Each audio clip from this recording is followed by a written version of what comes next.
Welcome back, everyone. Here's the deal today. Annapurna Interactive imploded last week, but now the story has changed. People have talked, and to quote Annapurna themselves, this is all a, and again I quote, baffler. Yes, it is a baffler. That's what a spokesman said in response to the entire publishing team for games leaving. Now this matters because Annapurna are, or should I say were, one of the greatest publishers in gaming, and I mean that seriously. Yes, they're not some big AAA, but I don't think AAA is the definition of a great publisher. A great publisher should mean great games. What Annapurna are responsible for is funding some of the most interesting, but also successful artistic output of the last decade in games. How does 130,000 Steam reviews at 95% positive sound? That's one of their games. There are many others. If today's story were only that, it would already be a great one, but there's actually a twist. This actually spans from the quote, "Ladies and gentlemen, we got him," yeah, that quote, to Tom Cruise, just a little bit, Stray, Sausage Party, and it centers on Annapurna founder Megan Ellison. That's Ellison as in Larry Ellison, the billionaire founder of Oracle. We don't have one of those helping us out, but what we do have is today's sponsor, who will teach you back-end development, which is an awesome career path. Your average salaries are 100 grand, often you're getting more, and there's flexible working schedules all over the field. They are boot.dev/Bellular News. If you go there, my link gets you 25% off your first purchase, and here's how they work for people like us. Quests, XP, levels, community raids, all that good stuff. They know games, and they use that to help you learn. As an example, learning object-oriented programming is fine. It was fine when I did it in uni, but learning it by building a simple role-playing game combat system, well, that's fun, and it's leveraging things that we already understand to help the new concepts click. And that extends to more complicated things like projects, and that's what's amazing. They've got courses, guided projects, and portfolio projects. So after learning through courses like, say, Python, you'll then use what you've learned to build a clone of the Asteroids game using Pygame and object-oriented programming concepts. I mean, take it from me, after years of university, building projects is what makes your skills concrete. I did terrible at exams, but what got me a first was good project work. So hit up boot.dev/Bellular News, you'll get 25% off your first purchase, and you can get learning. They post free demos of all of their courses, and they do a 30-day money-back guarantee. The true fall of this legendary publisher began in March of 2024. The president of Annapurna Interactive, Nathan Gary, finds that his chief administrative officer is gone. Then, Gary's staff find out that he's gone. The staff then realize this all coincides with Megan Ellison returning to day-to-day operations at Annapurna, and suffice to say, the team are really pissed. Nathan Gary led them through an unbelievable string of critical audience and commercial successes. An amazing track record, a legendary one. That track record and the staff's anger then seems to have swayed Megan. After some personal outreach, both of our booted executives returned to the company, but their trust perhaps did not return to the company, and so negotiations began. The aim was to spin off Interactive from its parent company, although you'll have a very different perspective on that by the end of this video. They, though, would have operational independence, but we're also told they'd still like it would all be so that the parent company would have a good deal and they wouldn't be screwed. And this was actually no secret. Multiple developers even told IGN that they knew, and if the developers know, it must have gotten out there. Of course, negotiations break down. Early September 2024, we learn that Ellison has walked away. She walks, and then in response, the entire team of Annapurna Interactive leave. Every single one. And that means that Annapurna Interactive was left as a legal entity with sort of one prior human, because a certain guy joined up in August. He appears to be the last man there. He's extremely pivotal to today's story, and we'll get to him a little later. This is essentially what we learned when Bloomberg broke the story. The big change is that IGN have spoken to loads of people involved, they've spoken to developers, and because of that, we know way more, and it's way more interesting than I expected. To understand it, though, we gotta talk about the rise. It all starts with film. Megan Ellison launched Annapurna Pictures in 2011, and her goal was to produce artistic films. And they opened real strong. Zero Dark 30 from Catherine Bigelow, Her, which of course is a little bit more timely now, given that Sam Altman seems to love it. But this was not the first Ellison foray into film. That's when we get to Skydance. Skydance is actually ran by Megan's brother David, and Skydance is now so large that it plans to merge with Paramount. Yeah, Paramount. And by big, I mean the modern Mission Impossible movies, Top Gun Maverick, and of course Pandora-winning Spy Kids Armageddon that came out on Netflix. But hey, we won't hold the last one against them. Annapurna Pictures then is much smaller. You get an idea of the sorts of films they set out to make. Oddly enough, 2016 saw two things. Number one, they co-produced Sausage Party, the Seth Rogen art house classic, and then they launched Annapurna Interactive, their games division, and it is here that the fates of the divisions divide. Pictures fails to maintain its strong start. Interactive, though, it starts growing, and it grows strong. To say games started strong is almost an understatement. They came out of the likes of What Remains of Edith Finch. That is currently on Steam. 37,000 reviews, 95% positive. You've got the likes of The Outer Wilds, which to some is one of the greatest games ever made, a critical and commercial darling, and much of the rest of their lineup is insane. Florence, 93 in Steam. Cocoon, 94 in Steam. Stray, 97 in Steam. A massive critical success, 130,000 Steam reviews, and obviously a big release over on PlayStation. And this is where games and film depart. In film, art often does imply minuscule revenue, but not so with video games. They're so direct to consumer. The likes of, say, Stray, that's known by just about everybody, and looking through the rest of their lineup, loads of games with tens of thousands of Steam reviews. Not everything they did was a financial win, to be very clear, but big picture, they were a powerhouse, and that includes the financials. They took risks on strong creative visions that very often paid off, and sure, it did mean they hit the odd landmine, as with Fulbright, but big picture, it worked. In fact, it worked so well that their ambitions would rise. Annapurna was about to evolve to the next level. So, success brings money, and as we know, money reveals. And in the best of times, it enables creative ambitions, but it also raises the stakes.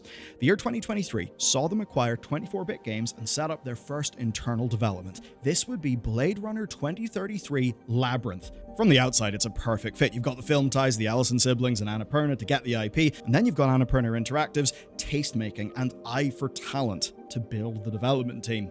This is an exciting picture. They started to build that dev team, but it's not actually the full picture, because we gotta talk about Megan Ellison. Staff from Interactive say Megan was hands-off, and it seems it's when she became hands-on that things imploded. So here's the timeline of things as I've been able to find and understand.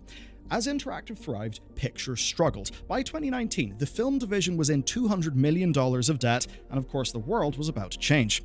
Ellison left LA, retreating to the family holiday home, which of course was Larry Ellison's 98% privately owned Hawaiian island. As of course one does.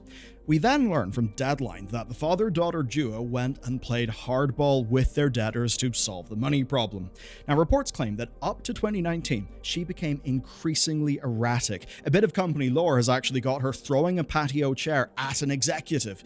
Now, many people lauded the creative ambition, but they also recognized that she struggled to square that with the finances, and she could play strange little mind games with people, as in maybe your desk got moved if you sort of fell in her estimation. COVID times then were strange. The company played it off as being just your typical work from island policy, as again we're all used to. Staff though said that she pretty much went off the radar. And of course it wouldn't be a billionaire adjacent story without a little bit of myth making in a headline. And so we see this: the second coming of Megan Ellison. That's not a puff piece, though. It's a headline that has a knowing wink, because the article details her being impossible to get a hold of, being erratic, struggling to deal with bad news. Allegedly, it's bad news that led to the flailing of the patio chair. The article's end has a great contrast that just encapsulates the whole thing. A quote from a filmmaker rep that they spoke to says, "No chance I would let my filmmakers be the first ones back in there." But there's also a quote from a filmmaker. It says, "She's one of a kind in terms of her taste and courage to put capital behind interesting ideas. She has more guts than most of the town's agents and executives put together." And so my read of it is, nobody has a perfect stat sheet. We have strengths. Maybe she is actually gutsy on a strong creative vision, but that, of course, while a strength in some contexts, is a weakness in others, because our strengths and our weaknesses are interlinked. Now, you already know how September 2024 ended. what I can now do is give you some of the inside scoop. The year that broke Annapurna Interactive was less of a slow collapse, more a roller coaster tycoon death trap. It had its ups and its downs. The scare of March with Nathan Gary and his CAO, that gave way to the return of Hector Sanchez in August. Now, Hector's pretty major here. He co-founded Annapurna, and by August he actually announced his departure from Epic Games. And this is where we can draw a very clear link. Epic deeply supported the development costs of both Control and Alan Wake 2. And right as Sanchez returned to Annapurna, we then learned that their film division would be helping to fund Control 2 in exchange for media rights on both it and Alan Wake. It seems then that the plan started to form to have a deeper integration between the studios, and we can totally see that making sense. Pictures was a bit of a mess, Games had been a winner, and today we see that Games are building legendary IP that done right are serious performers in television and, well, sometimes in film. Now, per IGN, this was all driven by Sanchez before his return, and by his return, a new vision of things had formed. Here it is. Sanchez would lead Annapurna Interactive into the AAA and AA space, including tie-in transmedia narrative efforts. So basically, a Control TV show, an Alan Wake TV show, and that sort of thing. Annapurna could fund it across their divisions, and I would say that leveraging the Fallout and Last of Us success, you'd be able to get an idea going, get the core creatives there, and basically start pitching it to studios and distributors so that some money can follow your money. That's a big scale plan. In ways it makes sense, but the thing we care about that we actually know performs is the indie games. Well, what would happen is the indie label would be renamed. It would be called Verset, which is a word that refers to a short verse from a sacred text. But here's the problem. It actually seems that no staff at Annapurna Interactive were told about this, at the very least not until way too late.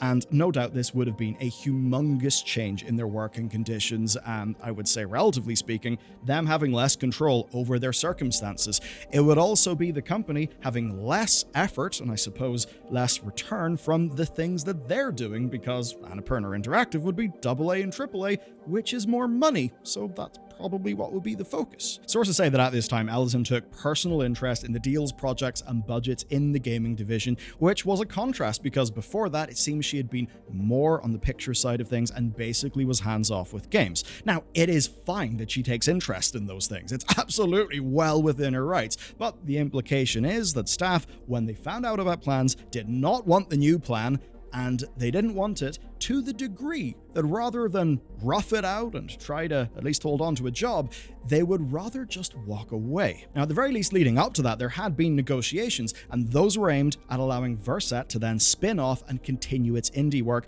but those are the discussions that failed. So when we initially heard about this story, it 100% seemed something had changed, the indie team wanted out, and they wanted to sort of spin off. No, it seems the plan was for them to reform as Verset, and they wanted Verset to spin out and have a little bit more freedom, and that is basically the thing that didn't work. The staff say that they were stonewalled by Ellison. Annapurna, though, denies that. They basically said this: any implication Annapurna was backtracking on the deal is false. We agreed to high-level deal terms and signed a term sheet in early April, which makes it all the more surprising that we never got a response. Now, that, of course, is interesting. Think about earlier in the story, what else happened in April with, of course, Nathan and his CAO. And we've had a bit of an understanding in the press that Ellison walked from negotiations. We just don't have full insight, and with the statement from Annapurna, obviously take that with a healthy grain of salt. And with all of this, let's now examine the fallout to just see what the hell's going on. Right now, Hector Sanchez appears to be all that remains of Annapurna. According to Bloomberg, he's currently hiring replacements, so they're actually able to honor their contractual obligations. IGN's source has been able to back that up, where apparently he has been very active in reaching out to the developers, many of whom have actually said that they are good to keep on developing. Basically, it so far seems that nobody's had their publishing deal rug pulled, and that says to me, Annapurna still wants to go in this game's direction. The thing that they see ultimately that sort of runs all of this is the money that they're providing, the deals that they're making, and yes, people are gone, but the money still exists, so the show can go on. Then, of course, there's a Blade Runner project where the project's director quit and all of her staff quit. So if that thing's going to continue, they'll need to build a new team, maybe outsource it to somewhere, and of course, if you've got a whole new team, you're probably going to need a development reboot. Now, big picture, yes, it appears the wider company and the money isn't actually changing. So this doesn't appear to be a Humble-like situation where developers basically just are left profoundly unclear about their financial safety. So that's good news for the devs, but for Annapurna, if they think that they're just the money, then they've got that dead wrong. Annapurna created a strong audience relationship, people who were fans of their taste-making in the same way that people would follow Devolver Digital, but now that is dead because customers know, well, what was Annapurna? It was its people, the people who picked those games, funded those games, found those teams. That is now lost. But what's perhaps a greater loss is industry relationships. They have lost the professional network of their entire team, an incredibly successful team who are successful because of their taste-making, because of their relationships and the teams they were able to find. Somebody new, without those established relationships, but wearing the skin of Annapurna, won't have such an advantage. In fact, it may even be worse because, well, they're wearing the skin of Annapurna. As for the team, question remains, did they just walk away into the void? Or have they walked into a deal that we are not yet aware of? Of course, the industry is full of things like that. That's what drives intrigue. Like how, as an example, while Sony, lost a lot of money in Concord, somebody did just fine. We haven't looked at the other side of the deal, and that's what you got to know about Probably Monsters. It's the part of Concord that nobody's talking about, and you can learn more about it here.